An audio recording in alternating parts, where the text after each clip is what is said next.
नमस्कार। स्वागत है आप सभी का वर्ब पार्ट टू सेशन में। इससे पहले मैंने verb part one session upload किया है इसी चैनल पे। अगर आप वर्ब पार्ट वन का सेशन नहीं देखे हैं तो सर्च करेंगे verb part one English by Abhimanyu Singh, तो आपको उसमें जो भी चीज़ें बताई गई हैं मिल जाएंगी। तो ज़रूर देखें पहले, उसके बाद यहाँ से चीज़ें आपको समझ में आएंगी। वर्ब की दो कैटेगरी है, मतलब टाइप्स, फाइनाइट और नॉन फाइनाइट।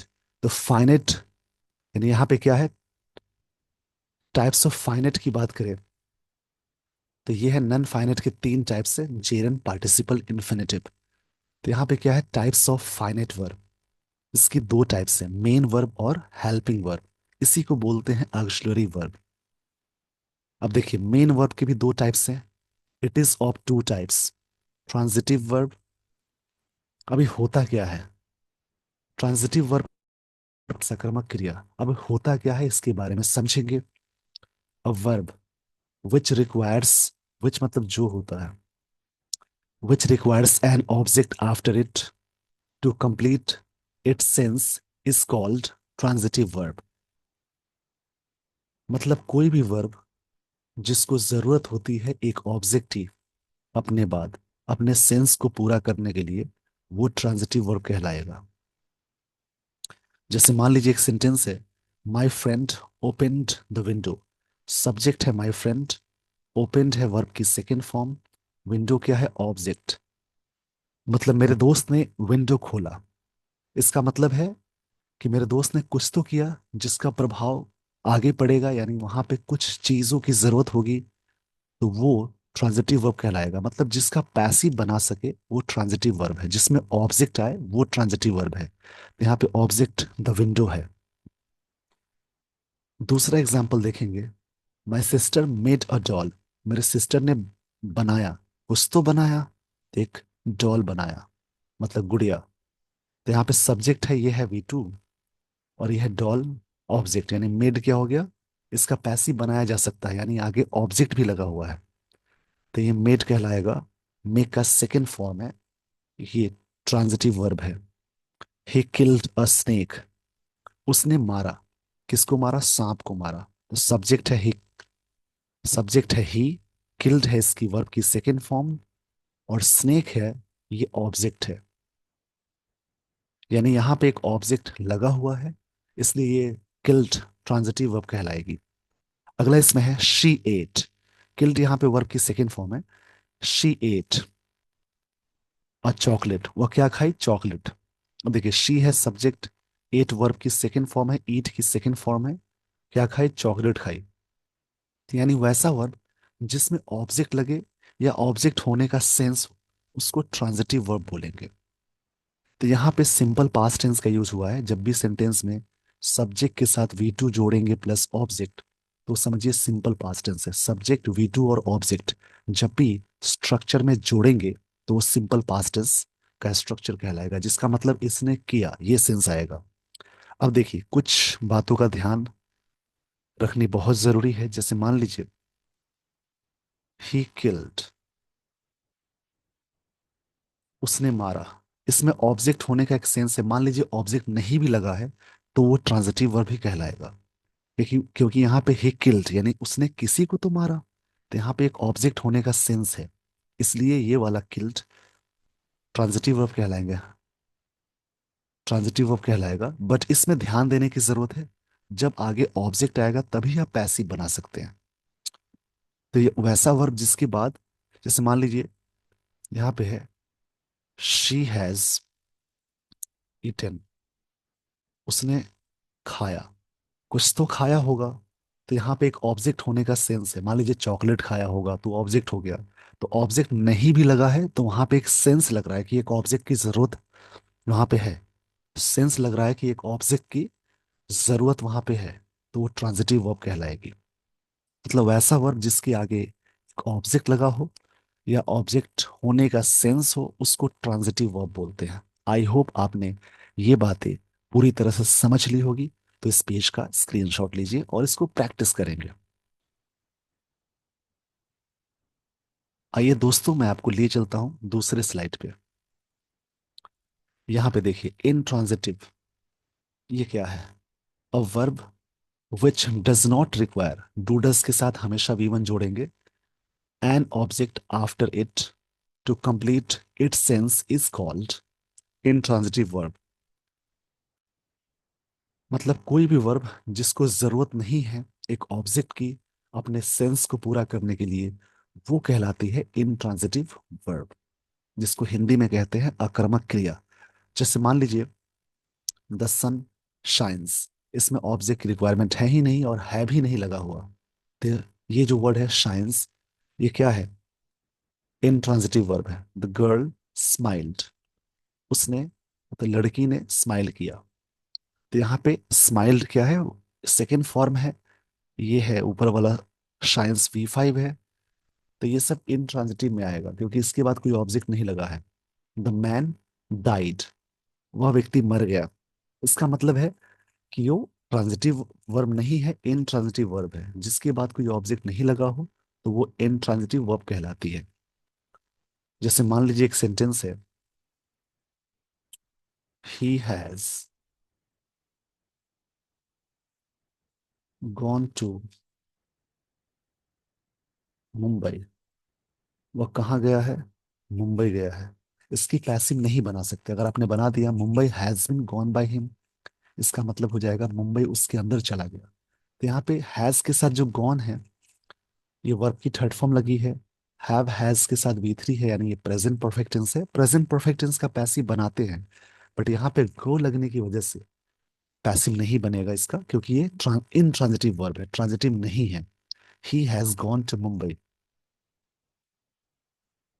अब देखिए नोट में some intransitive verbs, some intransitive verbs, कुछ ऐसी वर्ब है जिसकी पैसिव नहीं बनाई जा सकती, यानी जैसे कि जिसमें ऑब्जेक्ट नहीं लगता है, जैसे कि डाई मतलब मरना, गो जाना, फॉल मतलब गिरना, स्लीप मतलब सोना, लाई मतलब झूठ बोलना, कम मतलब आना, अकर मतलब कोई घटना का घटित होना, क्लैप मतलब ताली बजाना, रन मतलब भागना, स्विम मतलब तैरना, रिस्पॉन्ड मतलब किसी बात का रिस्पॉन्ड देना। तो ये कुछ वर्ब की फॉर्म्स मतलब वर्ब हैं जिनके पैसिव नहीं बनाए जा सकते, या इन वर्ब्स के साथ कभी भी ऑब्जेक्ट नहीं लगा सकते। तो ये याद करेंगे, वर्ब की फॉर्म्स जैसे ही याद करेंगे तो ये सारी चीजें भी याद हो जाएंगी। इस पेज का स्क्रीनशॉट ले लीजिए। आई होप आपने स्क्रीनशॉट ले लिया होगा। अब देखिए आगे क्या है, हेल्पिंग वर्ब। इसमें ना एक कॉन्सेप्ट होता है बी वाला। तो बी वाले में इजेमार, वाज वर, ये वर्ब की फॉर्म्स आएगी, मतलब ये हेल्पिंग वर्ब है। एक कॉन्सेप्ट होता है हैव वाला, इसमें है हैज हैव और हैड। एक कॉन्सेप्ट है डू वाला, इसमें डू डज और डिड अटैच करेंगे। मतलब टोटल प्राइमरी हेल्पिंग वर्ब ये कितनी है? 11। ये याद रखेंगे। उसके बाद मॉडल ऑक्सिलरी वर्ब, इसको काउंट नहीं करना, बी हैव और डू को नहीं काउंट करना है, इससे ये सारी चीजें निकल के आई हैं। दूसरा इसमें है मॉडल ऑक्सिलरी वर्ब, जैसे कि shall, should, will, would, can, could, may, might, need, dare, ought to, used to, must। ये टोटल आप काउंट करेंगे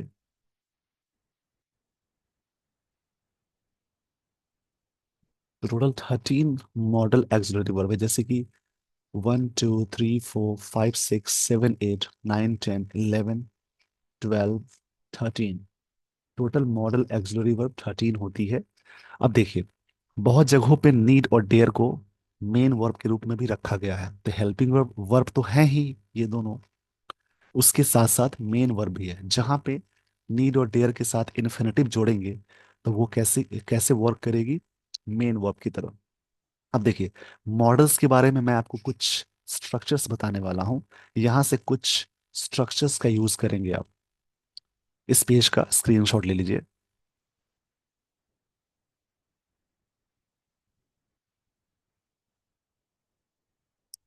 देखिए एक स्ट्रक्चर का ध्यान देंगे। यहाँ पे मैं बताने वाला हूँ स्ट्रक्चर, यानी वर्ब में स्ट्रक्चर का यूज करना बहुत जरूरी चीज है। जैसे देखिए कभी भी मॉडल्स लगा हो, यानी मॉडल्स को सबसे पहले लेते हैं।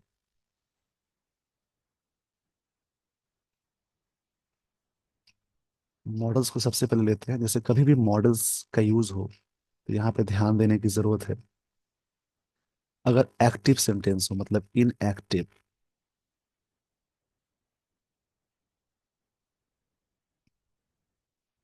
ये स्ट्रक्चर की बात मैं कर रहा हूँ।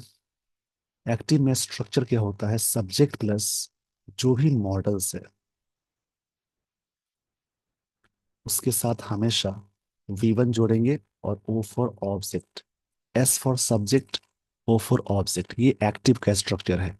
जो टोटल वर्ब की फॉर्म्स होती है V1, V2, V3, V4 और V5, ये 5 फॉर्म्स में से कौन कौन फॉर्म्स ऐसे हैं जो मॉडल्स के साथ अटैच हो सकती है? तो एक्टिव सेंटेंस में सब्जेक्ट के साथ मॉडल्स और V1 प्लस ऑब्जेक्ट रखेंगे।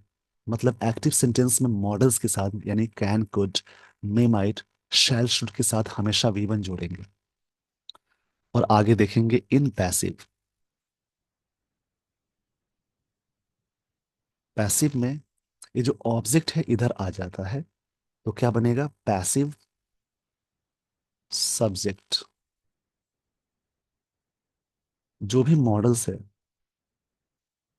वो अपने जगह पे रखेंगे, यानी मॉडल्स जो भी है वो अपने जगह पे रहेगी। Can, could, may, might, shall, should. और पैसिव में बी लगा देते हैं। बी के साथ हमेशा, यानी मॉडल्स के साथ बी अटैच हो जाए तो हमेशा वर्ब की थर्ड फॉर्म आती है। पैसिव है तो बाई अटैच कर देंगे, प्लस ये जो सब्जेक्ट है ये इधर आ जाता है, वो क्या बन जाएगा, पैसिव ऑब्जेक्ट। ये हुआ फॉर्मूला, यानी ये स्ट्रक्चर, इसको याद रखेंगे। मैं यहाँ पे सारी चीजें सही से कर देता हूँ। जैसे ये पैसिव ऑब्जेक्ट बन जाएगा, सब्जेक्ट क्या बनता है, पैसिव ऑब्जेक्ट। देखिए मैंने किया क्या, इसको ध्यान से समझेंगे। देखिए जो भी ऑब्जेक्ट है ये इधर आ जाता है, तो क्या बना, पैसिव सब्जेक्ट बन गया। मॉडल्स अपने जगह पे रहेगी, बी के साथ वर्ब की third form by plus passive object. देखिए सब्जेक्ट है, मॉडल से V1 लगा, प्लस ऑब्जेक्ट, एक्टिव सेंटेंस का स्ट्रक्चर हो गया। अब यहाँ पे पैसिव में जैसे ही कन्वर्ट करेंगे तो जो ऑब्जेक्ट है इधर आ गया, पैसिव सब्जेक्ट, मॉडल्स अपने जगह पे रहेगी, बी के साथ वर्ब की थर्ड फॉर्म आएगी, बाई प्लस पैसिव ऑब्जेक्ट। इस पेज का ना स्क्रीनशॉट लेकर याद रखेंगे। मैं यहाँ पे एग्जांपल बता देता हूँ। जैसे मान लीजिए एक्टिव सेंटेंस में ए फॉर एक्टिव है, एक सेंटेंस है, he can solve the question. Active sentence में एक लाइन है, he can solve the question, यानी ही सब्जेक्ट है, कैन मॉडल है। देखिए अब यहां से समझेंगे, ही सब्जेक्ट है, कैन मॉडल है, और उसके साथ V1 आगे, और उसके साथ आगे क्या है, ऑब्जेक्ट। अब इसका मतलब है कैन मतलब सकना, तो he can solve the question, वह क्वेश्चन सॉल्व कर सकता है, या वह कर सकते हैं। अब देखिए जैसे ही जाएंगे पैसिव में, तो कैसे क्या करना है, पैसिव में ये जो ऑब्जेक्ट है इसको इधर लाएंगे। इसको कैसे चेंज करना है, ये बनेगा, द क्वेश्चन इधर आ जाएगा, यानी द, इसको मैं सही से लिख देता हूँ। देखिए द क्वेश्चन को इधर लाएंगे तो क्या बनेगा, थोड़ा सा आप समय जरूर दें, ये सारी चीजें अच्छे से समझ में आ जाएंगी, यहाँ पे आ जाएंगी। The question can be, can को वहीं रखना है, कैन का कुड नहीं करना है, ये नरेशन में होता है, एक्टिव पैसिव में नहीं। The question can be solve की थर्ड फॉर्म क्या होती है, सॉल्व्ड बाय हिम। मीनिंग समझेंगे, he can solve the question, passive में है the question can be solved by him, मतलब क्वेश्चन उसके द्वारा सॉल्व किया जा सकता है। तो यहाँ पे मुझे सिखाना था मॉडल्स के साथ देखिए, आप सीख रहे हैं स्ट्रक्चर, एक्टिव पैसिव नहीं सीख रहे हैं। कौन सा हेल्पिंग वर्ब किस मेन वर्ब के साथ अटैच होगा, वो सारी चीजें मैं बता रहा हूँ। सबसे पहले मैंने लिया मॉडल्स को। तो मॉडल्स के साथ एक्टिव सेंटेंस में हमेशा वी1 जोड़ते हैं, और पैसिव में बी के साथ वी3। जैसे he can solve the question, वह क्वेश्चन को सॉल्व कर सकते हैं। यहाँ पे पैसिव में क्या है, the question can be solved by him, question उसके द्वारा सॉल्व किया जा सकता है। इस पेज का स्क्रीनशॉट ले लीजिए। आइए दोस्तों, मैं और भी एग्जाम्पल के साथ आपको ये वाली बात क्लियर कर देता हूँ। बेसिक चीजें हैं जिसको जानने की बहुत जरूरत है। जैसे मान लीजिए एक सेंटेंस है,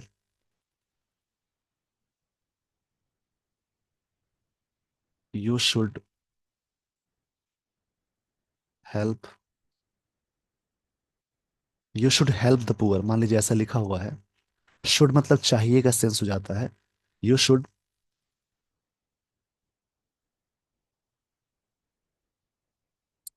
help the poor, you should, यहाँ पे सेंटेंस है you should help the poor. You subject है, शुड मॉडल है, और हेल्प वी1 आ गई। और यहाँ पे क्या है, द पुअर ऑब्जेक्ट हो गया। तो करते क्या है, इसको इधर लाते हैं। यानी जैसे इसको इधर लाएंगे तो क्या फॉर्म होगा देखिएगा। द पुअर को ऐसे रखेंगे, the poor should be helped bye you. इसकी मीनिंग निकालेंगे, you should help the poor, मतलब आपको गरीबों की मदद करनी चाहिए। यहाँ पे क्या है, क्षमा चाहूंगा इसके लिए, यहाँ पे द पुअर लिखना था, द पुअर है। द पुअर लिखने में मिस हो गया है, इसको देखेंगे। The poor should be helped bye you, यानी ये जो गरीब लोगों की मदद की जानी चाहिए। पैसिव में इसका मतलब निकालते हैं, गरीबों की मदद की जानी चाहिए। तो आपने देखा एक्टिव सेंटेंस में हमेशा वी1 जोड़ते हैं, और पैसिव में हमेशा वर्ब की थर्ड फॉर्म जोड़ेंगे बी के साथ, मॉडल के साथ। जब भी पैसिव में जोड़ेंगे तो बी के साथ वर्ब की थर्ड फॉर्म आएगी। तो आपने देखा कैसे मैंने सारी चीजें अटैच की है। तो यहां से आप सीखेंगे आगे स्ट्रक्चर, किसके साथ क्या यूज करने की जरूरत है। ये बहुत ही बेसिक चीजें हैं, जिससे बहुत सारे क्वेश्चंस जो एरर वाले आते हैं उनको सॉल्व करने में सारी चीजें मदद मिलती है। अब देखिए, you should help the poor, यानी आपको गरीबों की मदद करनी चाहिए, और the poor should be helped bye you, गरीबों की मदद की जानी चाहिए आपके द्वारा। यानी इसी कर्ता पे इफेक्ट डाल रहे हैं, यानी पैसिव में यहाँ पे जोर देते हैं। अब देखिए, हेल्प वी1 है, इसकी सेकेंड फॉर्म होती है हेल्प्ड, और थर्ड फॉर्म भी होती है इसकी हेल्प्ड। तो ये याद रखेंगे, वी1, वी2, वी3। वर्ब की फॉर्म्स तो आपको याद करनी ही पड़ेगी। तो आपने देखा कई चीजें मैंने बताई हैं इस वाले सेशन में।